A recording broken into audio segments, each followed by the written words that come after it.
মনুষ্যত্ব বোধ আছে, মনুষ্যত্ব না বোধ থাকলেও মনে করো কুত্তা বোধ আছে, যে কোনো একটা আছেই, কিন্তু অগ ভিতরে তো আর এটা নাই।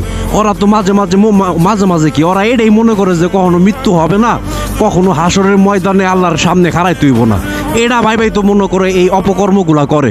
তাছাড়া এটি সাহস পাবো কেমনে? এই সাহসগুলো আসে কোথা থেকে? ওরা মনে করে ওরা অমর, অগ দানা দুনা বিসি মিসি, তারপরে যে এই থাক কমিউনিটি গাইডলাইন্স ডিরেক্ট উচ্চারণ করলে ঝামেলা আছে, এটি কখনো হইব না।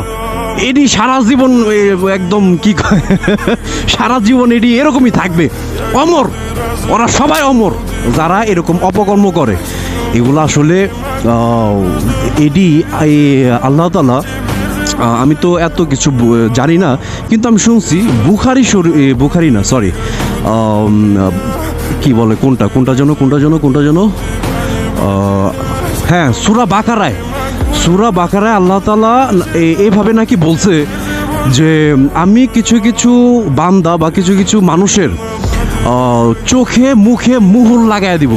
কথাটা এইভাবেই লেখা। যারা আমার ভিউয়ার্সের মধ্যে, অডিয়েন্সদের মধ্যে যারা আলেম মুফতি বা এইসব সম্পর্কে ভালো আইডিয়া রাখো, কোরআন হাদিস সম্পর্কে, তোমরা একটু আমাকে কারেকশন কইরা দিও যদি ভুল বলে থাকি কিছু। তো এইভাবে বলা আছে যে আমি তাদেরকে চোখে মুখে কানে সব জায়গাতে মুহুর মেরা দিই।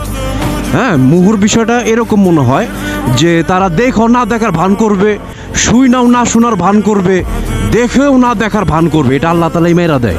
তো ঠিক আছে, তো এই হচ্ছে কথা। কোরআন হাদিসের একটা ওয়ার্ড, একটা লেটার, এগুলো তো আর ফালায় দিতে পারবো না। এগুলো বাস্তব, এইগুলো শুধুই বাস্তব না, এগুলো হইতেছে চিরন্তন বাস্তব, ইউনিভার্সাল ট্রুথ। তো যারা এই দেশে এই পর্যন্ত 2025 সাল